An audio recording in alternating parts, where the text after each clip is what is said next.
Erica, those questions here in Carmel tonight. It was 7 months ago that Mayor James Brainerd crashed his car here along 3rd Avenue Southwest. He then walked along the side of the road all the way to City Hall. Now, it's that hour after the crash that has Call 6 asking questions tonight. That's Carmel Mayor James Brainerd moments after he crashed his city Ford Fusion on April 20th. This video is from one of 3 Carmel police dash cameras. They were all rolling as officers were called to the crash along 3rd Avenue Southwest just after 2 p.m. on the 20th. Pretty hit. Lieutenant Adam Miller was the 3rd officer to arrive on the scene, his dash cam and wireless microphone recording this initial conversation with another officer. Come around this curve. He thinks he may have fallen asleep. Oh, the one car? Southbound is this yellow truck on the trail. Okay. It's southbound, and it tagged that rear trailer tire. And then the question. Still some discussion about getting vehicle. Yeah, do I have to take him for a peek test? According to the accident report, Mayor Brainerd was driving on 3rd Avenue Southwest when he crossed the center line and ran into this trailer being towed by a truck. Mayor, how you doing? Oh, Mayor, you all right? Yeah, thank you. I know, I may have slipped over. I was struggling to stay awake earlier, but I don't think so. Maybe. As far as the whole testing process and everything, you just want to do that through HR, or do you want us to help you with that, or how do you want to handle that? Oh, do you be tested? Yeah, I do, don't I? Because it's the tow away. Yeah. We're going to tow it. Yeah, sure.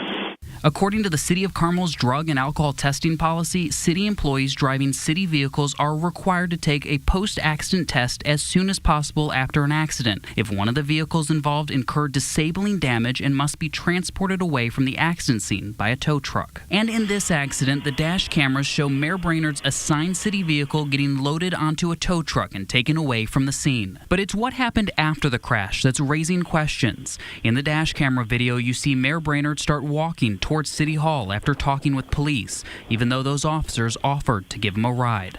The officers assume he's heading back to get tested. He's walking back to City Hall to talk to Barb so he can go get his P-test.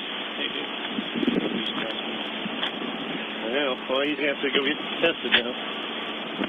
But did that test ever occur? The official accident report filed by police blames fatigue as a contributing factor to the crash, but the boxes to enter drug and alcohol testing were left blank. After months of digging through accident reports, dash camera video, and city policies, Call 6 Investigates found no evidence that the mayor ever submitted to those tests. We even specifically asked the city for any communications, invoices, or proof that the mayor followed the city's drug and alcohol testing policy. The response: the city has identified no records that are responsive to your request. We reached out to the city for an interview with Mayor Brainerd. They denied an on-camera interview, but did answer our questions via email. We asked, why did the mayor fall asleep while driving? They said the mayor was very tired, having worked several long days in a row. He had been in downtown Indianapolis for an early morning event and had not had a break while on his way to his next event. We also asked, why didn't he take a drug and alcohol test? They say elected officials are exempt from this policy as they are not employees of the city. The email goes on to say the mayor, when talking to police, said he understood he may have to take a test, but he also knew he had to give a speech at the Historical Society, and he did not want to cancel at the last minute. But we went through the city employee handbook and the drug and alcohol testing policy, and we couldn't find any exemption for elected officials. We asked the city to provide that exemption policy specifically, but they never sent it. Raising that question, are elected officials really exempt from following city policy? Now, the city telling us officially Mayor Brainerd did not take a drug or alcohol test. They go on to say that he did not consume any alcohol on that day in April. Now, we did get an email from them later today about that exemption. They say elected officials are not employees. That is not a policy. It is just a fact. Obviously, still a lot of questions for the city tonight, as well as the mayor himself. Reporting live in Carmel, I'm Call 6 Investigates, Paris Lewbel. Police dash cams are supposed to record interactions with officers. If they're not recording, it's anyone's guess what actually happened. Tonight, Call 6 Investigates Paris Lewbel is asking more questions after Carmel Mayor James Brainerd crashed his city vehicle in April. Erica, the piece that was missing in those dash cam recordings was the audio, and tonight we're finding out that 2 of the 3 officers who responded to Mayor James Brainerd's crash didn't have their mics on. Right after Carmel Mayor James Brainerd crashed his city vehicle on April 20th, the first two officers were on the scene within minutes. But for a period of almost 10 minutes after that point, you can't hear any of the conversations between the two officers or with the mayor from the scene. It wasn't until Lieutenant Adam Miller arrived on the scene that you can actually start to hear conversations. Pretty hit.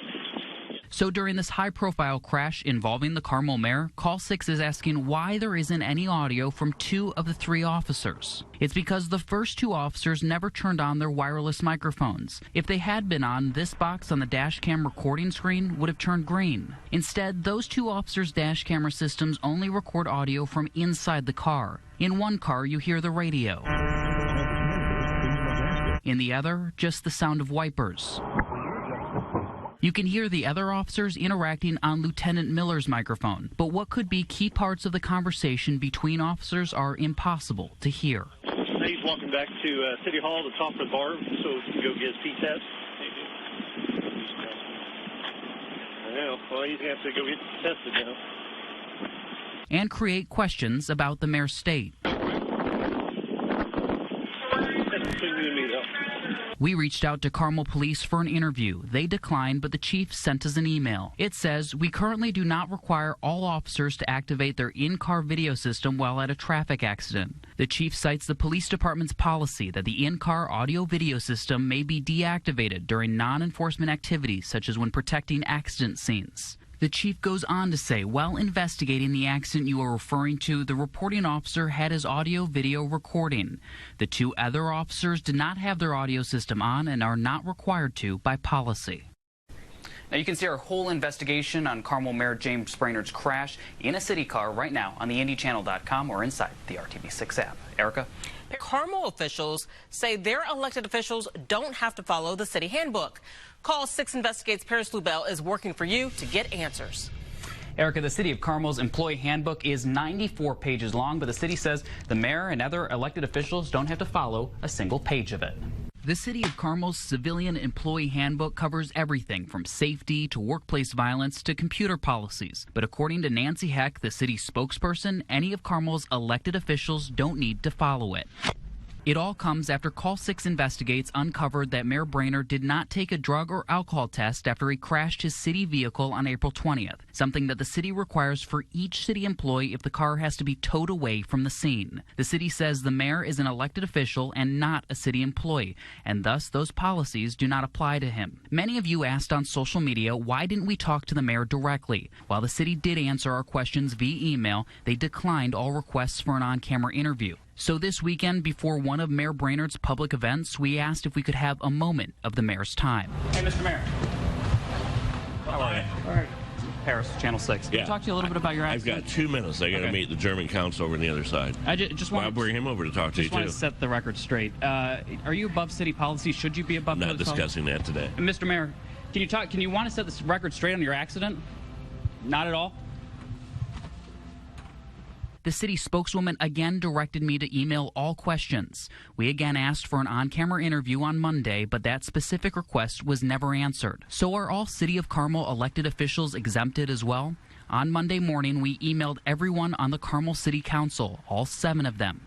We asked them if they knew they were exempted and if they believed they should be. We are still waiting for a response from each council member. We were also curious to see if other cities' elected officials were also exempt from their city policies. We reached out to Noblesville and Fishers. Noblesville told us they were still checking with their legal department for a specific answer. But Fishers told us in their city, elected officials are not exempt from city policies that are defined for city employees unless it pertains to an exemption due to state statute or executive privileges. Now, we asked the City of Carmel to provide the exemption that allows the mayor and other elected officials not to follow this policy. They were never able to provide that. You can see more on our investigation on Carmel Mayor James Brainerd's crash right now inside the RTV6 app. Reporting tonight, I'm Call 6 Investigates, Paris Lewbel.